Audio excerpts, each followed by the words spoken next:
semen is of an extraordinary level of potency. You are using it to spill it on the JNU bed sheets. Okay? If that's how you're using it, well, that's your compulsion. We have a biology, we cannot put it under the carpet, it's there.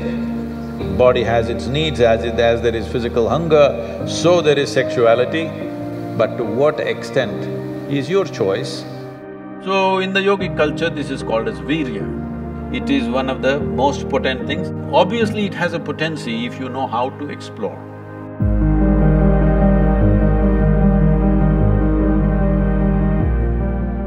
Namaskaram, Sadhguru. I want to know that when a student steps into college, all of a sudden he or she gets access to a huge amount of pornographic material which so far was off limits for him or her. And in the process, he or she enjoys that, and as we said, he or she experiences heaven on earth. But, and we even have nicknames for those people who overdo it. They masturbate. We overdo it sometimes. So how do we know how much of that is good or bad? And so can we have the truth about masturbation? Oh, looks like a popular question, eh?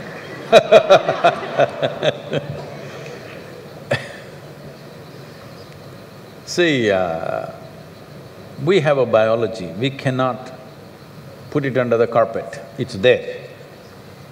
It's best we address it for what it is.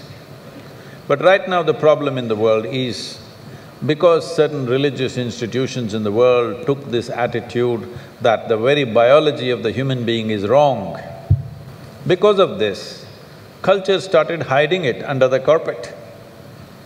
Well, in this culture we never had it, but after the British came and left, we became more prudish than the British. But before that, if you look at our temples, all the outside temple art is all pornographic, if that's what you want to call it. But we don't call it pornographic, we are only talking about the various dimensions of human biology. Because we don't see it as wrong, but we see it as the periphery of life. If you stay there only, you will stay on the physical dimension forever, you will not explore anything else. So in the temple, always it's the periphery. You are supposed to look at that and understand it's the periphery of life and try to make an attempt to go deeper, but at the same time not to be in denial of it. Not to glorify it or not to be in denial of it is the most important thing. But in your college, watching these things on the whatever, your internet or whatever, people tell me that somebody told me, I don't know if these percentages are correct. When I was asking, what is the content? I was trying to understand the internet and its content. What is the real content on the internet? They're telling me, you should know, they're telling me 70% of the content on the internet is pornography. Is it so? Is it so? You must be the expert.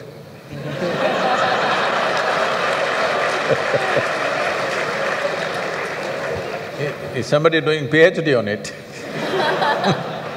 They told me 70%. I said 70% is unreasonable and sick levels of pornography. If it occupies a small percentage, it's okay. 70% of a technological platform which could do millions of things, unfortunately is pornographic. Just biology of life is very unfortunate, because once you come as a human being, your biology is not the front end of your life. It is one part of your life. This cerebral capability came so that your intelligence becomes the front end of your life, and if you become conscious, your consciousness becomes the front end of your life. Biology is the front end of a bull. It's okay for him, that's all he knows.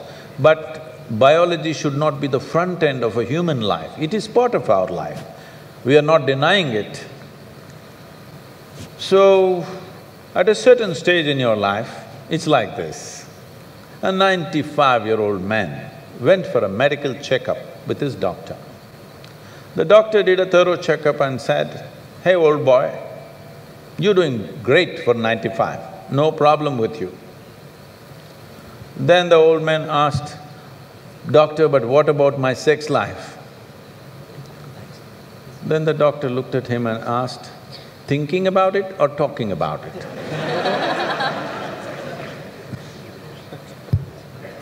So at different stages of life, there are some times you only think about it and talk about it, there are some times you indulge in it.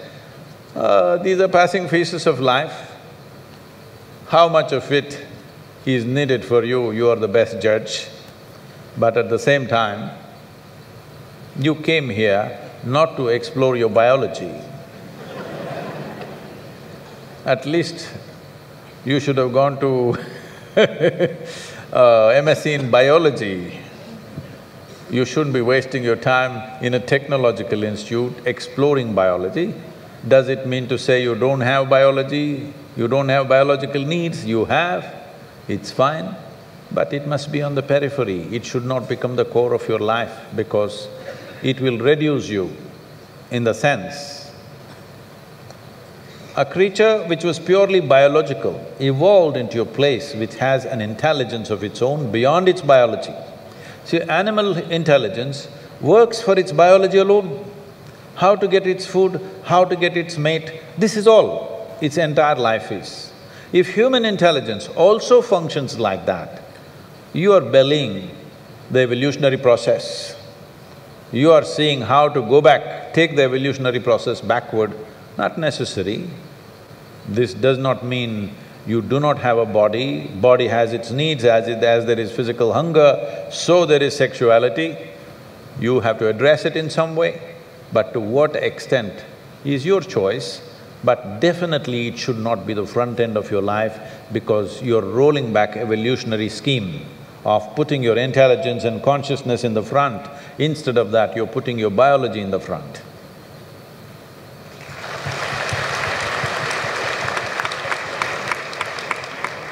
How important is a man's semen for physical, mental and spiritual well-being?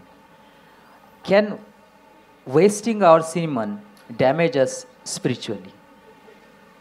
Well, you know, semen is the basis of your physical existence, whether you're a man or a woman. You have come into existence because that is 50% of the ingredient, yes? Well, we have skin, we have epithelial cells, we have hair, we have many other aspects of body, you know, heart, liver, kidney, so many things.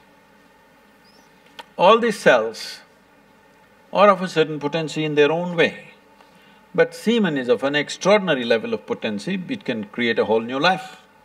Well, today you can take an epithelial cell and do a lot of things in a laboratory and maybe we can clone you, all right?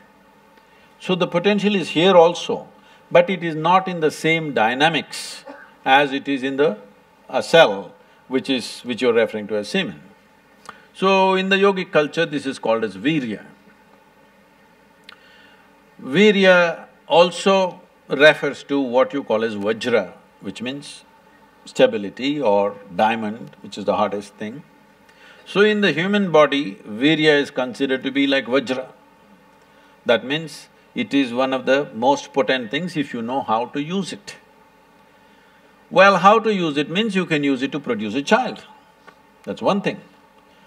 Well, if you are… this question is coming because you are using it to spill it on the JNU bed sheets, okay? If that's how you're using it, well, that's your compulsion, you're doing whatever you're doing.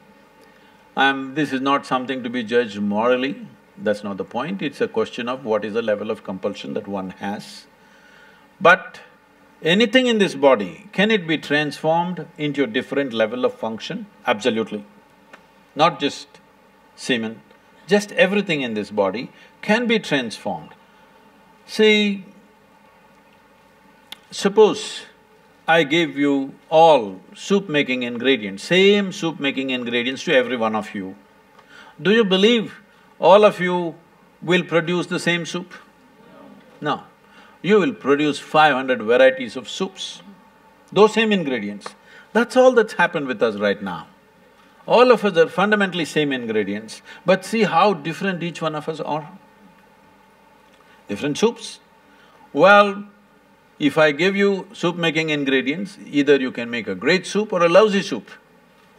Depends what kind of skills you have, isn't it?